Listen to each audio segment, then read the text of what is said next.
Shabbat Shalom. I'm honored to have the chance to speak to you today, but I should start with a disclaimer.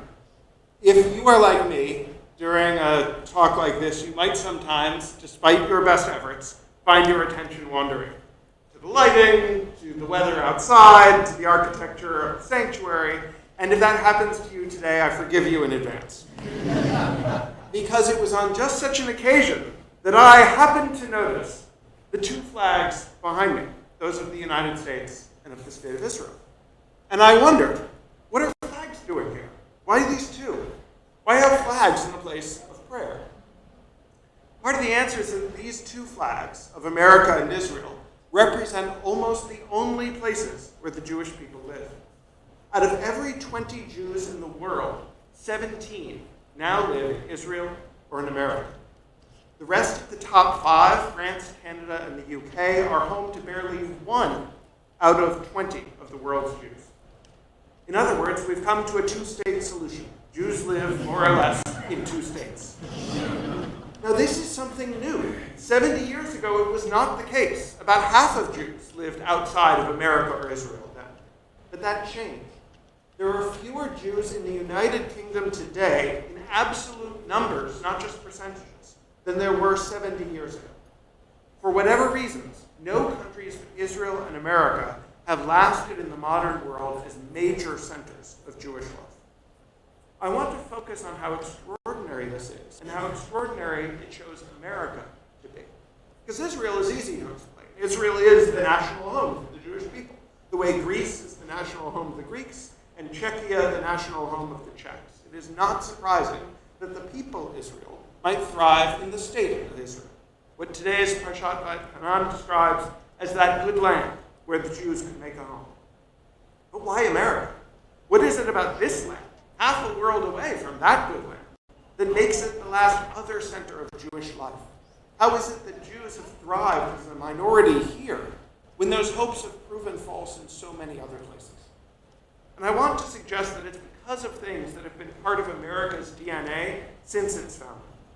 For all its faults, for the last 250 years and more, America has had a world historically unusual culture of freedom and openness, a culture formed by strong commitments to inherent rights, commitments that helped it absorb and assimilate people who held different faiths and were descended from different peoples into an American identity that is both broad and deep. True, 250 years is a short chapter in Jewish history. And as our Parsha and Haftarah remind us, all things made by man are temporary in the end. But we should still recognize the things that have allowed America to serve as a temporary home. Good things worth celebrating, and increasingly fragile things worth preserving. I want to start with America's ability to incorporate different faiths, because as Va'et Hanan makes clear, Judaism is a distinct and very different faith. Other people everywhere under heaven, it says, might worship a sculptured image, or the sun and moon and stars, a whole heavenly host. Yet Va'et Hanan contrasts to that practice not only the 10 Commandments injunction to have no other gods beside me, but also the Shema, the core assertion that the Lord is our God, the Lord is one. And as Va'et Hanan makes clear, Jews are obliged to obey different rules, laws and commandments that are enjoined upon you. And while this obedience might bring respect, it might be, as the Parsha says, proof of your wisdom and discernment to other peoples, who on hearing all these laws will say, surely that great nation is a wise and discerning people. My experience whenever I mention Jewish law to anybody else. It might also bring enmity.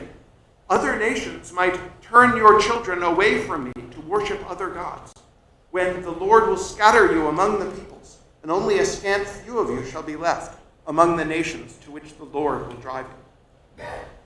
So how in America did this scant few manage to thrive? What makes this nation different from all other nations where Judaism failed to take root? Many of you may have heard of George Washington's famous letter to the Hebrew congregation in Newport, Rhode Island. After being welcomed to the city by various clergymen, including remarkably Moses Sachs, the leader of Congregation Yeshua Israel, our first president responded to a letter from Sachs with the following: The citizens of the United States of America have a right to applaud themselves for having given to mankind examples of an enlarged and liberal policy, a policy worthy of imitation. All possess alike liberty of conscience and immunities of citizenship. It is now no more that toleration is spoken of as if it were the indulgence of one class of people, that another enjoyed the exercise of their inherent natural rights. For happily the government of the United States, which gives to bigotry no sanction, to persecution no assistance, requires only that they who live under its protection should demean themselves as good citizens, in giving it on all occasions their effectual support.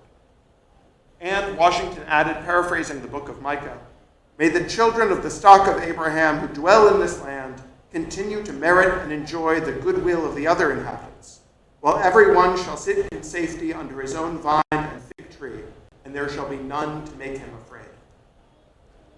Washington's letter is famous for many reasons, especially its ideal that America would give to bigotry no sanction and to persecution no assistance. But as Washington insisted, this hope was not grounded in mere toleration and indulgence, the kind of capricious protection that kings in Europe might occasionally grant and occasionally withhold. It was grounded in something very different, in inherent natural rights and immunities of citizenship. To the founders, religious belief wasn't something to be tolerated as a funny or unimportant quirk, something to practice home but to leave aside in the public square. It was not a right of privacy, as in Elizabethan England, a choice not to make windows in men's souls. Nor, as in revolutionary France, was it an intense neutrality, the kind of laissez-faire, whereby wearing a kippah in a public school might be seen as too ostentatious, too divisive. America did not have religious freedom because religion was private or unimportant. It had religious freedom because religion was too important, too cosmically important for a human government to try to control it. As James Madison wrote, "What is here a right towards men is a duty towards the Creator. It is the duty of every man to render to the Creator such homage and such only as he believes to be acceptable to him." Thus, Pennsylvania's 1776 Constitution acknowledged the natural and unalienable right of all men to worship Almighty God according to the dictates of their own consciences and understanding, a right beyond the power of merely human governments to abridge. This was not an argument that religious truth was unknowable, but that the governments could not be trusted to know it, that we can't settle religious truth by majority vote, and we can't take the risk of getting it wrong. Now, like the founders, we may feel that we know some things. We may be confident enough that human sacrifice, let's say, cannot be left up to a matter of individual conscience. But we're not so confident about everything that might be acceptable to him, or at least not confident enough for us to put anything but a very heavy thumb on the scale in favor of religious liberty. But unlike the founders, we may today be lifting that thumb somewhat. With the decline of religion, the rise of the nuns, that is, the religiously unaffiliated, religious observance may start to seem less like a universal obligation and more like an odd and unusual hobby. In that world, freedom of religion becomes again a mere toleration, with religious belief something for the state to manage, a necessary evil, treated with resignation rather than reverence. That world may soon become our world. But for Jews in particular, it's worth remembering why America has succeeded for so long with a very different approach, one that kept alive its commitment to rights of conscience, while so many other nations' commitments failed. That brings us to a second strength of America, its ability to assimilate different peoples without erasing them as people and forming out of many one. Ba'ath Kanan is very clear that Jews are a people. For you are a people, it says, consecrated to the Lord your God. Of all the peoples on earth, the Lord your God chose you to be his treasured people. And it adds, it is not because you are the most numerous of peoples that the Lord set his heart on you and chose you. Indeed, you are the smallest of peoples. Now, as was noted by Rabbi Jonathan Sachs, of blessed memory and unfortunately no relation as far as I can tell, this was not a matter of numbers. The Jews were the smallest of peoples in their homelessness and hopelessness, in what the Parsha calls Egypt, that iron blast furnace, from which you were brought out to be his very own people.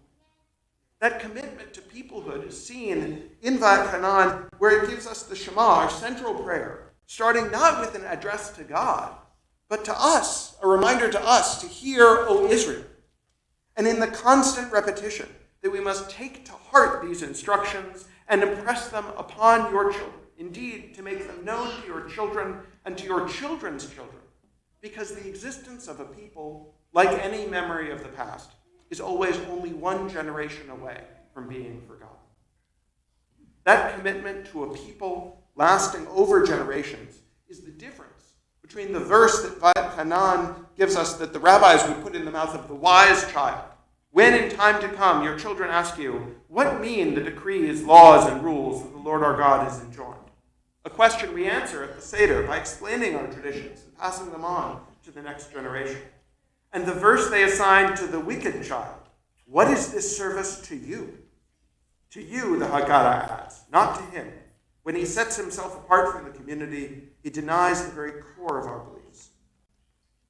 And yet being a distinct people is not always easy.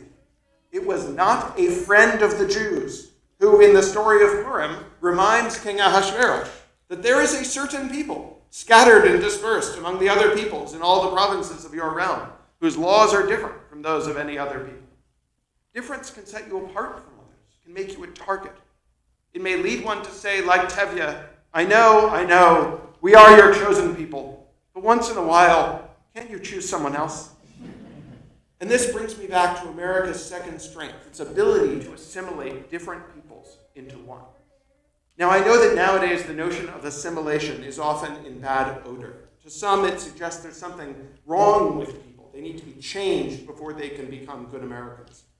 And to others, it smells of racial exclusion. After all, the Amish aren't very well assimilated. They don't even use electricity. And yet no one sees them as un-American. But I want to emphasize America's demand for assimilation in a deeper sense, not at the surface level where pizza and sushi and tacos can be as American as apple pie, but at the level of deep culture, the fundamental commitments that set Americans apart. America, in its ideal vision of itself, is a place where you can go off and buy your own place and run your own business, and raise your own kids, and follow your own weird religion and do your own thing and just not bother anybody, so long as you commit, and this is a real commitment, to treating others the same way, to letting them sit under their vine and fig tree where no one shall make them afraid. It's a place focused on a kind of material success that some might look down on as merely material, but that has the great virtue that it can be pursued right alongside the similar successes of others. It's a place where people aren't all tied to their parents' station in life, but can each pursue happiness, each chasing the American dream by exercising their own talents to the full. This, of course, is an ideal and not always reality. But America's deep commitment to that ideal allowed it to realize more of that ideal for more of its people and for more of its history than anyone who time traveled back to the founding would have had a right to expect. And a country with this ideal embedded in its DNA is a country that's going to be particularly welcome to Jews, who could finally play on an even playing field, living Jewish lives that were no less American lives, and could be judged less by where they came from or who their parents were than by the content of their characters. It's because America so deeply shares this deep culture that it can more easily tolerate the surface-level differences, that the Amish can refuse to drive cars but be just as American as the men who walked on the moon. We Jews can be full members of the people Israel and also full members of the American people, demeaning ourselves as good citizens and giving America on all occasions our effectual support, with affection for our kinsmen abroad as well as loyalty to our countrymen here. And if Jews in America today are feeling somewhat less secure than maybe they used to, it may be because this deep culture sometimes feels like it's frail, under threat by those less interested in the content of one's character, whether because they would reserve America for heritage Americans present at its founding, the Jews were, as Washington's letter reminds us, indeed present at the founding, or would dissolve America into hereditary classes of permanent oppressors and permanent oppressed, in which Jews, for reasons of skin color or recent success are somehow always placed among the former. Making a single people from different peoples creates real tensions. Those tensions run throughout our history, and they have by no means always been resolved well. And that brings me to the last point I want to make, that America's strengths, though worth celebrating, are not worth worshiping. It is easy to imagine America, with all its extraordinary success in world history, as something providential. Washington saw it that way.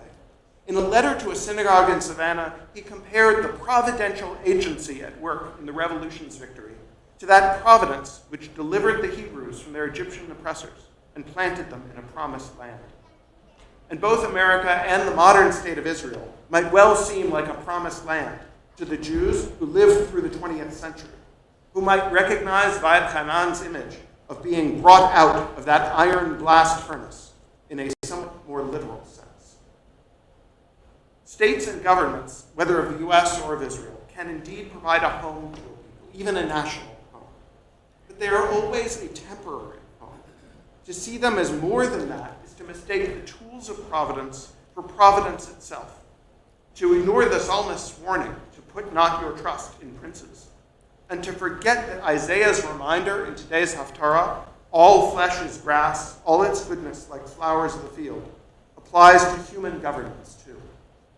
In Parshat Va'ed Hanan, Moses many times reminds the Jews not to fall into their neighbors' idol-worshipping ways. And today that may seem quaint. I feel confident that no one here plans to make some graven images after Kiddush.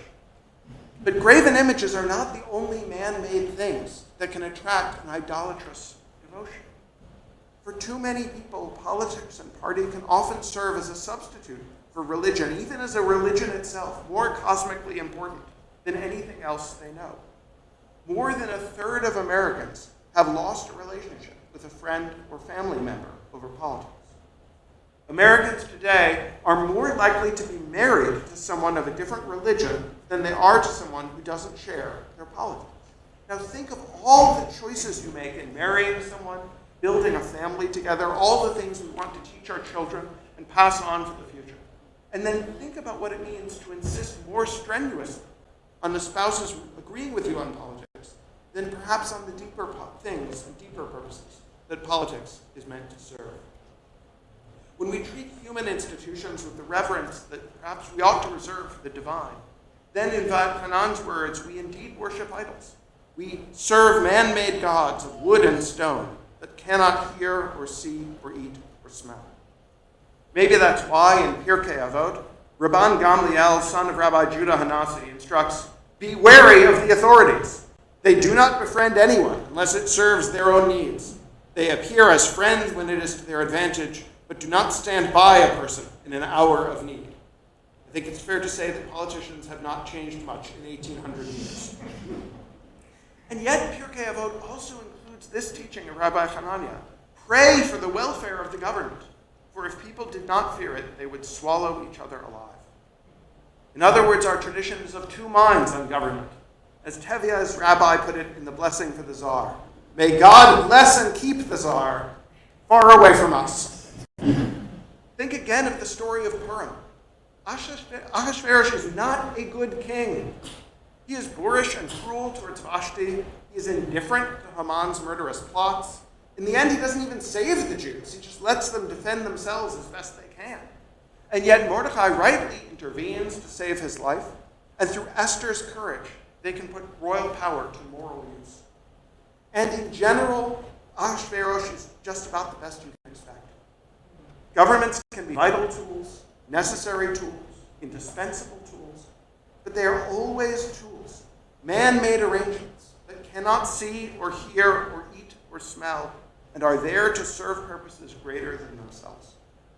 Our tradition obliges us to do the best we can with merely human hands, but it is also deeply skeptical of what merely human hands can achieve. We Jews have been lucky in America and in Israel to have found or have founded governments that, for the moment, can offer us a home, can allow us to lead Jewish lives in safety, and can shelter us as we raise our children. They're worthy of great admiration, even reverence. But there is a difference between reverence and worship. and a reason why the ark stands behind me in the center, and why these flags, though quite properly on the bima, are also quite properly